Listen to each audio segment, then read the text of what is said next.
그날 곧 주간 첫날 저녁이 되자 제자들은 유다인들이 두려워 문을 모두 잠가놓고 있었다.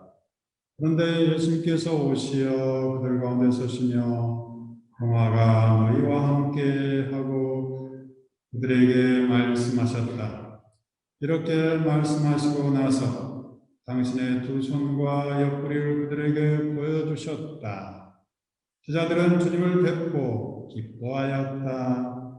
예수님께서 다시 그들에게 이르셨다. 평화가 너희와 함께 아버지께서 나를 보내신 것처럼 나도 너희를 보낸다. 이렇게 이르시고 나서 그들에게 숨을 불어넣으시며 말씀하셨다. 성령을 받아라. 너희가 누구의 죄든지 용서해 주면 그가 용서를 받을 것이고 그대로 두면 그대로 남아있을 것이다. 12제자 가운데 하나로서 쌍둥이라고 불리는 토마스는 예수님께서 오셨을 때 그들과 함께 있지 않았다. 그래서 다른 제자들이 그에게 우리는 주님을 배웠소 하고 말하였다. 그러나 토마스는 그들에게 나는 그분의 손에 있는 못자국을 직접 보고 그 못자국에 내 손가락을 넣어보고 그분 옆구리에 내 손을 넣어보지 않고는 결코 믿지 못하겠소 하였다. 그들의 뒤에 제자들이 다시 집안에 모여 있었는데 토마스도 그들과 함께 있었다. 문이 다 잠겨 있었는데도 예수님께서 오시어 가운데 서시며 평화가 너희와 함께 하고 말씀하셨다. 그리고 나서 토마스에게 이르셨다. 내 손가락을 여기 대보고 내 손을 보아라. 내 손을 뻗어 내 옆구리에 넣어보아라. 그리고 의심을 버리고 믿어라. 토마스가 예수님께 대답하였다. 저의 주님, 저의 하느님. 그러자 예수님께서 토마스에게 말씀하셨다. 너는 나를 보고야 믿느냐? 보지 않고도 믿는 사람은 행복하다. 예수님께서는 이 책에 기록되지 않은 다른 많은 표징도 제자들 앞에서 일으키셨다. 이것을 기록한 목적은 예수님께서 메시아시며 하느님의 아들이심을 또 여러분이 믿고 또 그렇게 믿어서 그분의 이름으로 생명을 얻게 하는 것이다. 주님의 말씀입니다.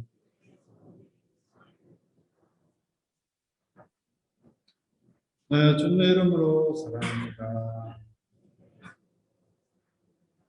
오늘 주님께서 제자들에게 나타나셔서 당신의 손과 옆구리를 보여주시면서 성령을 받아라 하시고 또 평화가 너희와 함께 하고 말씀하십니다. 주간 첫날 저녁이 되자 제자들은 유다인들이 두려워 문을 모두 잠가놓고 있었다.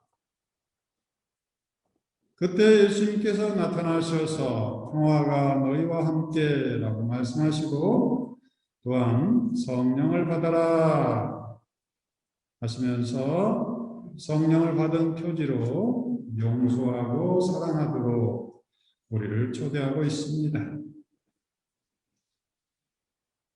제자들은 유다인들이 두려워 문을 모두 잠가놓고 있었다.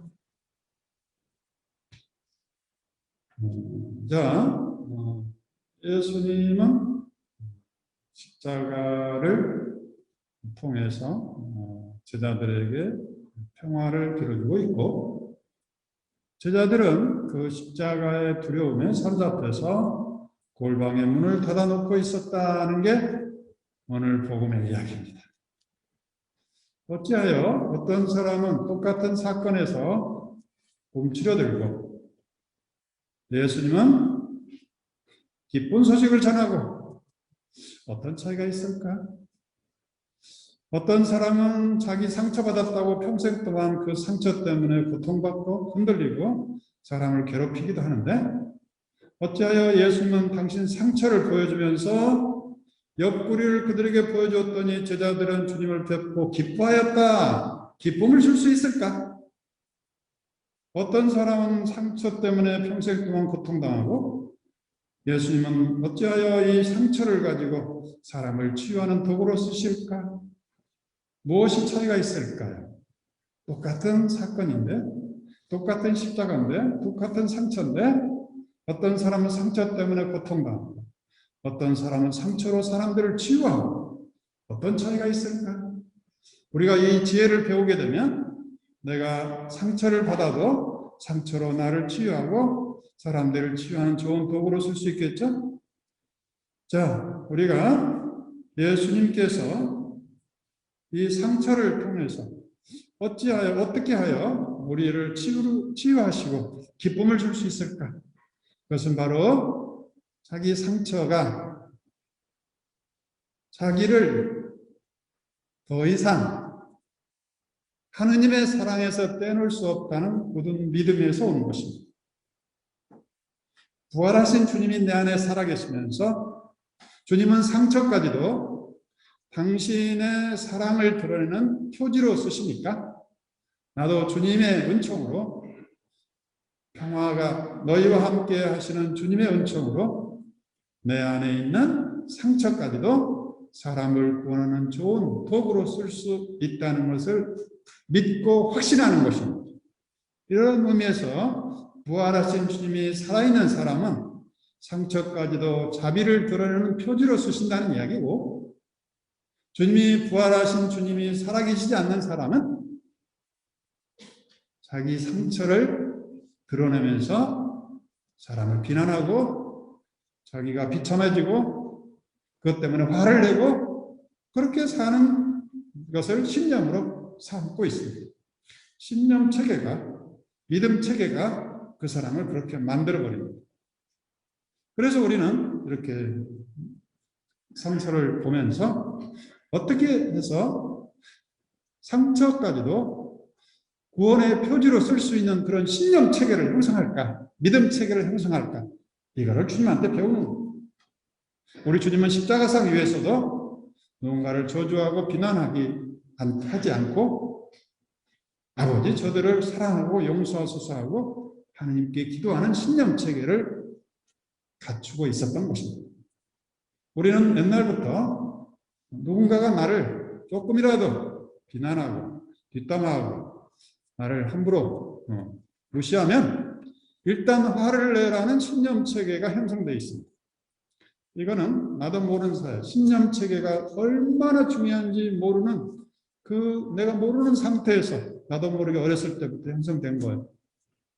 이제는 내 안에 나도 모르게 형성됐던 무의식적으로 형성됐던 잘못된 신념체계, 믿음체계를 복음으로 역전시키는, 어떻게? 주님의 말씀대로 하는 거예요. 부활하신 주님이 나에게 오셔서 두려움의 문을 닫아 걸고 딱 세상과 차단하고 그 다음에 세상과 단절하고 자기 세계에 갇혀있는 우리에게도 주님께서 들어오셨어요. 그런 두려움의 굴레를 벗어버리고 하느님의 은총으로 갈아입도록 평화가 너희와 함께하고 빌어주시고 그 다음에 성령을 받아라. 성령이 뭐예요? 사랑의 영, 기쁨의 영, 평화의 영이 가득 차도록 주님께서 주신다는 걸 믿는 거예요. 좋을 때뿐만 아니라 나쁠 때도 주님께서는 두려움 속에 있는 내 안에까지도 뚫고 들어오셔서 끊임없이 평화와 사랑의 영을 넘치도록 주신다는 걸 믿는 거예요. 주님께서 이 상처를 통해서 저 사람이 나를 뒷담화하는 이 상처를, 이 고통을 통해서 주님께서는 나에게 어떤 평화의 은총과 성령의 은총을 주실까 하고 기대하다 보면 정말로 주님께서 이런 고난과 이런 역경을 통해서도 이렇게 은총이 내리시는 것을 발견하게 될 것입니다. 그래서 우리가 할 일은 이 주님의 말씀을 믿고 내 자신에게 선포하는 거예요. 문제는 여기에 있어요. 우리가 잊어버려요. 선포하지도 않고 한 번 듣고 그 말씀이 있어? 있지. 성서에 책 안에 있지. 끝. 성당 나갈 때 오늘 강론 잘 들었어요? 네, 잘 들었어요. 내용이 뭐예요? 잊어버렸어요. 그럼 강론 어떻게 들어요? 잊어버리려고 들어요. 맞는가요? 그건 아니죠. 말씀이 내 안에 살아있어야지. 그러려면 어떻게 돼요? 반복해야 돼요. 반복만큼 좋은 게 뭐? 공부 잘하는 사람은 늘 반복해야 돼요. 똑같은 내용을 반복, 한 번, 두 번, 세 번. 그러면 자기 것이 되는 거예요. 반복하지 않으면 남의 것이에요. 내 것이 아니에요. 착각하는 거예요. 내가 한 번 들었으니까 내 거라고 생각해요. 천만에 금방 모르잖아요. 우리가 반복해야 돼요. 주님께서 나에게 오셔서 매일 매 순간 평화가 나와 함께, 평화가 나와 함께, 이걸 반복하세요. 부활하신 주님이 기쁜 얼굴로 나를 만나시고 평화가 그대와 함께하고 웃는 그 모습을 반복하고 기억하고 만나고 그분과 대화를 하세요. 그분이 살아있게 하세요. 이거 누구나 할 수 있는 거예요. 뭐 공부 많이 하는 사람이 하는 것도 아니고 내가 믿음을 갖고 반복하는 거. 또 성령, 그대 성령을 받아라. 주님의 이름으로 성령을 받아라. 주님의 이름으로 우리 가족, 자녀들에게 평화와 성령을 끊임없이 빌어주는 것, 그 가정이 성가정이 되겠죠? 더 이상 두려움이 우리를 사로잡지 않겠죠? 모든 문제의 시작이 두려움이에요. 두려움은 없는 거예요. 없는 건데 있지도 않은 거를 내가 미리서 걱정, 미리서 불안해하고 뭔가 그걸 확대시켜서 내가 이것 때문에 죽어버린 게 아니야? 예수님이 돌아가셨는데 나도 죽는 거 아니야? 하고 죽지도 않았는데 미래 있을 일을 두려움 속으로 가득 채워버리는 거예요. 성령과 평화가 들어올 자리를 없애버리는 거예요. 문을 닫아 걸고. 그런데 우리 주님께서는 닫아 건 문을 활짝 열고 들어오셔서 평화가 그대와 함께. 주님이 하지 않을 데가 없어요. 그래서 우리가 이걸 믿고 주님의 이름으로 사랑합니다. 나에게 늘 반복하고 주님의 이름으로 내 안에 평화를 빕니다. 반복하고 주님의 이름으로 성령이 받아라 하는 그 말씀을 반복하면서 내 안에 그리스도가 부활하신 주님이 살아있게 하는 거예요. 이렇게 하면 우리가 세상을 바라보는 눈이 달라져요. 부활하신 주님의 마음으로 세상을 바라보게 되고 부활하신 주님의 눈으로 세상을 보게 되니까 어떤 어려움이 있더라도 그런 어려움이 나에게 닥쳤구나. 화를 내지 않고 흥분하지 않고 흔들리지 않고 이것이 이렇게 왔는데 이것이 이런 주님 안에서 어떻게 갈까 하고 바라보면 주님이 평화를 주시고 성령을 주시고 그것을 헤칠 수 있는 힘을 주시는 거예요. 어떤 힘? 세상을 이기는 힘이죠. 오늘 제이독서에서 그랬죠. 우리 그리스도인들은 누구나 다 세상을 이깁니다. 세상을 이기는 힘은 뭐예요? 주님을 믿는 믿음이죠. 어떤 주님이야? 부활하신 주님이 살아계셔서 나에게 끊임없이 세상을 창조하는 힘으로 나를 힘을 주시고 용기를 주시고 성령을 가득히 채워준다는 걸 믿는 거예요. 세상을 창조하신 하나님의 기운, 성령, 세상을 창조할 때 빛이 생겨라 하셨던 그 영, 르호하, 성령을 나에게 가득히 넣어주신다는 걸 믿습니까? 그렇다면 무엇이 두렵게 합니까? 우리 주님께서는 상처를 통해서 치유했는데 기쁨을 주는데 나도 그렇게 할 수 있잖아요. 더 이상 상처 때문에 흔들리지 마세요. 상처 없는 사람이 어디 있어요? 상처를 다 있어요. 그러나 상처를 어떻게 이해하고 어떻게 사용하고 어떻게 활용하는가. 상처가 나에게 큰 구원이 될 수 있고 기쁨이 될 수 있다는 걸 믿어버리면 되는 거예요. 왜 우스운 사람들이 나를 함부로 대하는 사람들이 너는 상처 있고 너는 비참해질 거야. 그런 잘못된 신념 체계를 형성해 준 거예요. 그건 복음적이지 않아요. 복음은 바로 우리가 상처를 받았더라도 그 상처가 나를 치유하고 세상을 치유하는 구원의 빛이라는 것을 십자가가 이야기해주고 오늘 주님의 상처가 이야기해주고 있는 거예요. 그래서 우리도 이제는 주님과 함께 세상을 걸어가면서 누가 상처를 주더라도 두려움에 갇히지 말고 그 순간 예수님처럼 아버지 저들을 용서하시고 사랑해 주소서. 그리고 내가 이렇게 이제는 세상에 흔들리지 않고 주님이 살아계시다는 것을 선포하고 믿고 희망할 수 있다는 게 내가 이거 기적이 아닙니까? 이렇게 믿음의 힘이 이렇게 크다는 걸 내가 알았습니다. 주님, 부활하신 주님의 힘으로 오늘도 주님과 함께 기쁘게 기뻐하고 감사하고 주님과 늘 소통하는 친교 속에서 하루하루 살아가는 이게 하늘나라고 아니고 무엇이겠습니까?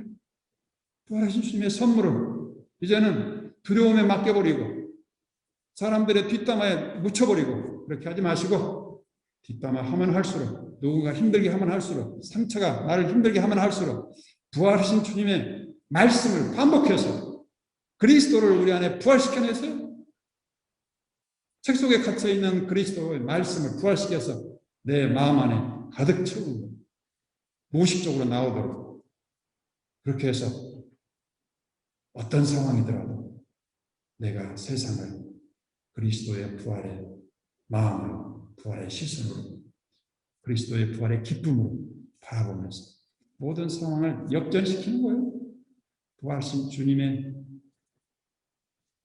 역동성 안에서 내가 슬픔을 기쁨으로 비참함을 충만함으로 두려움을 희망으로 이렇게 해서 부활하신 주님이 주고자 하는 선물이 성당에 나가면서 다 잊어버리는 그런 선물이 아니고 성당에 나가서 오늘 내가 들었던 강론 말씀은 한 가지 기억납니다. 평화가 기억나요. 평화 기억 안 날 사람 어디 있어요? 평화를 빕니다 하고 나는 평화가 가득 차게 내가 마음에 가득 찰 때까지 나는 평화를 비는 것을 이제 배웠습니다. 이건 100만 불짜리로.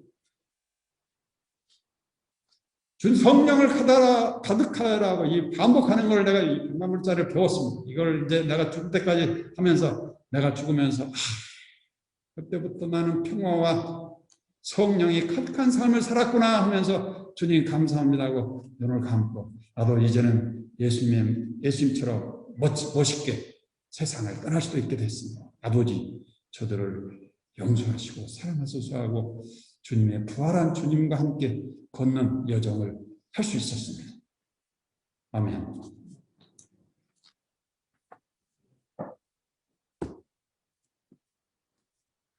일어나십시오.